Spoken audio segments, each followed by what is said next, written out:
Hi everyone and welcome back to Shiny Bright Doggo. My name is Laura and this is my fiance Janine. And today is very exciting. We are so excited, guys. Today it's October 1st. We're going to decorate our apartment for Halloween. We're really excited. We've collected, as you guys have seen, a ton of vintage Halloween decorations over the past few months, I'd say. Yeah, probably actually a year. We're always collecting, let's be honest. So today we're going to show you guys what we have, maybe tell you a bit about the pieces. And some you might recognize from past videos, I'm sure. Yep, and we're also going to decorate and show you guys how we display our pieces. So let's get decorated. Let's go!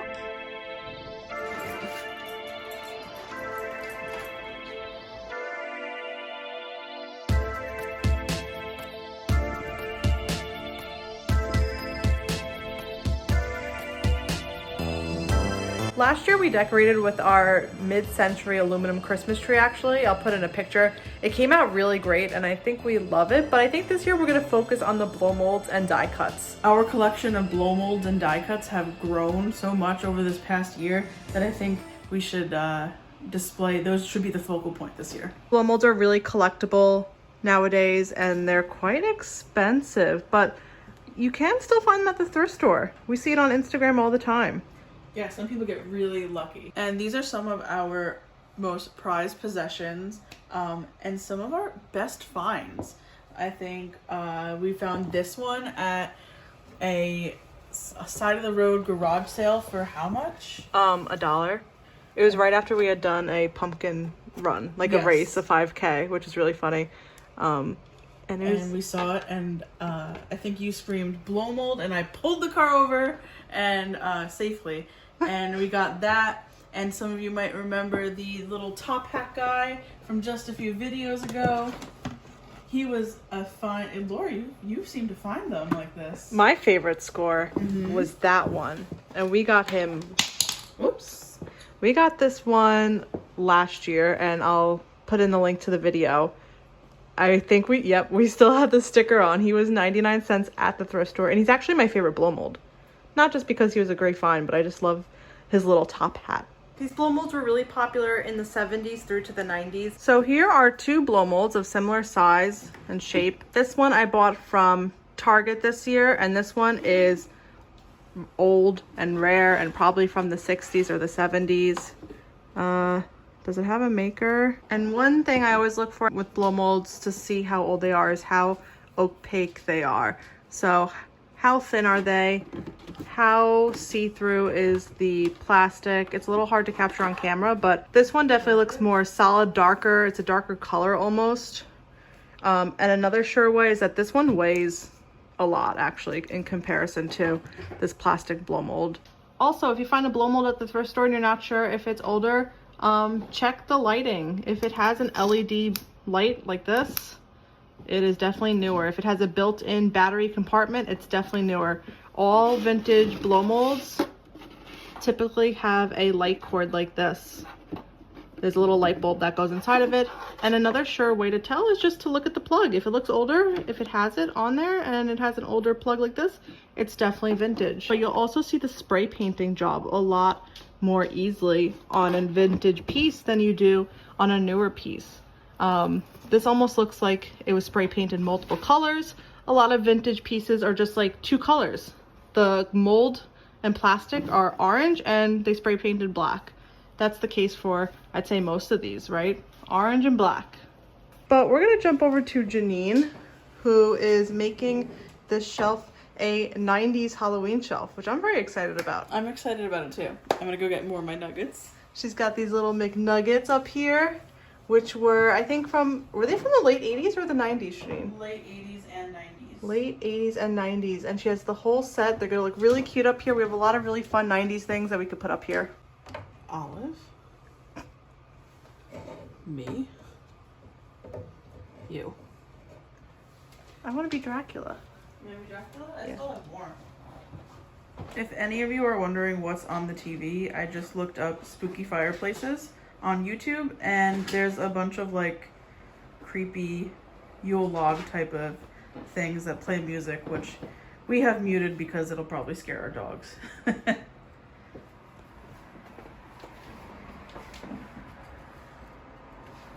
I love that he's kind of like peeking out. So here are some of the die cuts that we will be using. I just kind of laid them out on the floor. There's a lot. There's actually more in our collection, but these are the ones that we took out of storage to display. So many good ones. We have a lot of reproduction Beisel die cuts in here. And a good example is this right here, like this one. So this is a original old die cut. Has that embossing, you can see on the back there. It says made in USA. It's also stamped made in USA there. And here is the reproduction.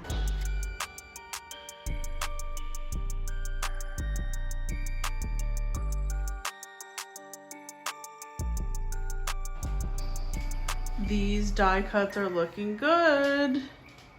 Now we have the blow molds. Have any ideas, Laura? I don't know. I think Blinky over here has to be the star of the show. It's really big. It's so big. We gotta cut this wire off, but I think he has to sort of be the star of the show. Yeah, I kind of agree. It's kind of like the best place for him. We really want to get Blinky, Big Boy. Maybe we'll call him Big Boy. Big boy. We really want Big Boy, or Big Girl, whatever, Yeah. to light up there, but It's a little unsightly. it's a little unsightly, yeah, having Okay. the wire, but I know they make ones that are like very discreet, but we're not that fancy. yay! Oh, you know what we can do? Duh. We'll just hide this part on the shelf, and then I'll make this like. We'll try to camouflage that in Yeah. some way. Yeah. Hey, we'll do it. It'll probably end up being so busy that you won't even notice it. Yeah, I think so. I am starting to decorate our little diamond-shaped shelf that we have here in the corner of our living room with some fun, very vintage items like this postcard, which is really cool. Some of these little jack-o'-lanterns. She's really cool and probably from like the 50s or the 60s. And we even have some ceramics up here like these eyeglass holders. Really cool. A subscriber of ours very nicely gifted us these little ghost salt and pepper shakers, which we've never seen before. They're a little dusty, I have to dust them off, but how cute are they? Just little ghosts cleaning the dishes. So thank you to that subscriber for sending these along. We were really excited to decorate with them this year. And actually one of my favorites is this ceramic Relpo planter. Let's see. Yep, she's got that Relpo sticker, and oh, she still has the Goodwill tag on her. $10, which is a little pricey, but she probably can resell for like $30 on eBay, so still a good price. And we've got, you know, classic Halloween plates, noisemakers, just a really fun collection of things on these shelves. Last minute added some die cuts. These are really cool die cuts from like the 60s or the 50s with these like accordion legs.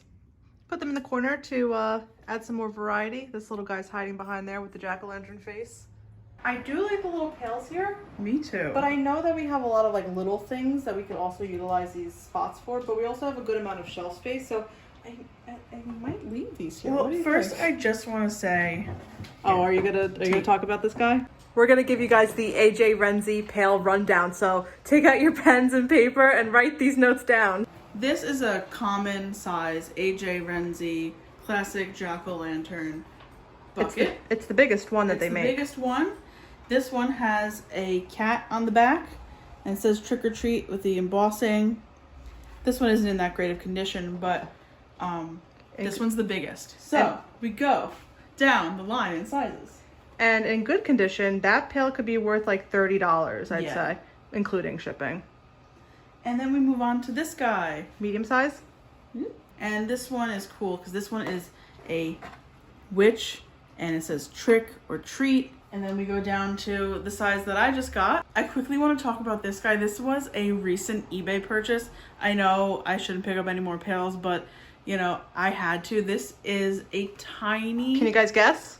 AJ Renzi with a bunch of embossed skulls on the back. It's really small. I thought it was going to be a little bigger, and I thought We have another pail. One moment. I thought that the pail was gonna be this size, but it shows up and it's this size. The cutest size I've ever seen. This was like $20, which to me was a good price because it's in fabulous condition. AJ Renzi pails are like late 70s, early 80s, and this one looks like I literally just bought it. And this one's definitely maybe the most rare out of all these. Really hard to come by. Though this is not stamped AJ Renzi, it has the same face. Yep, look at those faces. They look Let me try to... very similar. Yep, I got it. It has the same face and it is embossed just like all the other Renzi pails. This one has a ghost and it has jack-o'-lanterns. And I actually have seen these on eBay listed as AJ Renzi mini buckets. You could tell we have a liking for our AJ Renzi buckets. We just think they're so cute. Which size is your favorite? Oh, I really like the skull one you got, but I think I might have to pick the tiniest of them all. Laura is mainly doing this, and I'm just like watching. She's getting stuff together. It's looking pretty good. I love these two up on the shelf. They look so good. They look so cute. Here's a good pro tip for you. As you're going along, make sure to plug the blow molds in because some of them are old and have like really short wires. Or is that what they're called? Yeah, I guess so. Like this one is so short. Like I can't even plug it into anything. So just make sure you're like plugging things as you go along to make sure you can have everything that you want lit. We also have a little collection of these fun cupcake toppers. These are just plastic you know, picks that you would put in cupcakes and cakes. These are probably from like the 70s or so, made in Hong Kong.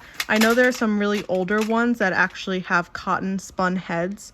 Those are usually made in Japan, a lot rarer and a lot harder to find, but I really like the plastic ones too. They are just as cute. Look at that face. Janine is working on her 90s shelf. It's looking not done yet. I'm still moving things around. It's looking so cute. And it's just like so interesting the difference between this shelf and the shelf we just showed, you know, from the decades.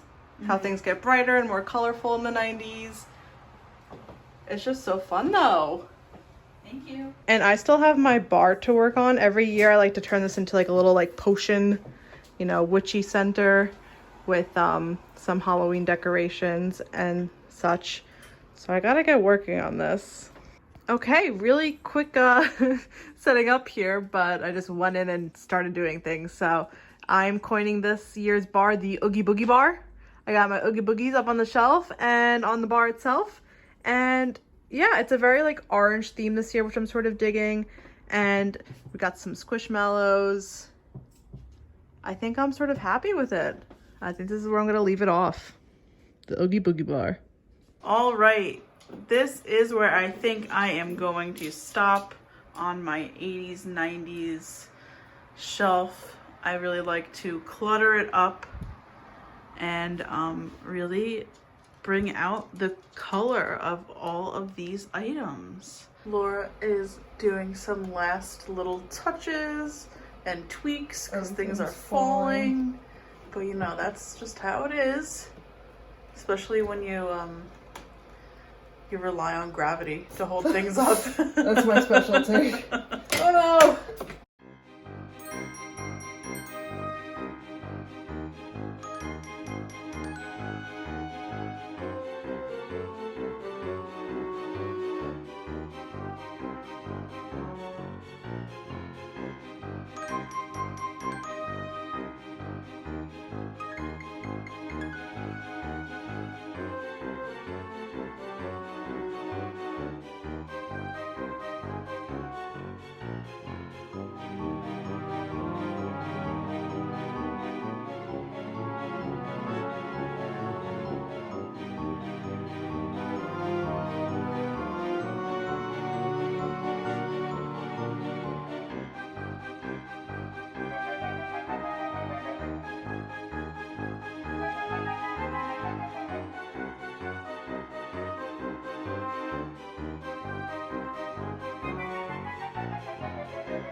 All right, guys, that's going to conclude our vintage Halloween home decor tour and decorate with us.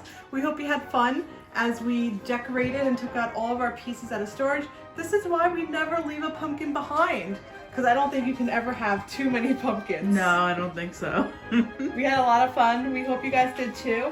Make sure to subscribe to the channel if you enjoy our content. Hit that like button, it really helps us out. If you guys want t-shirts, No Pumpkin Left Behind, make sure to check out our website, vintageglowshop.com, where you can get your very own No Pumpkin Left Behind t-shirt. So thanks for joining us, guys. See you next time. Bye.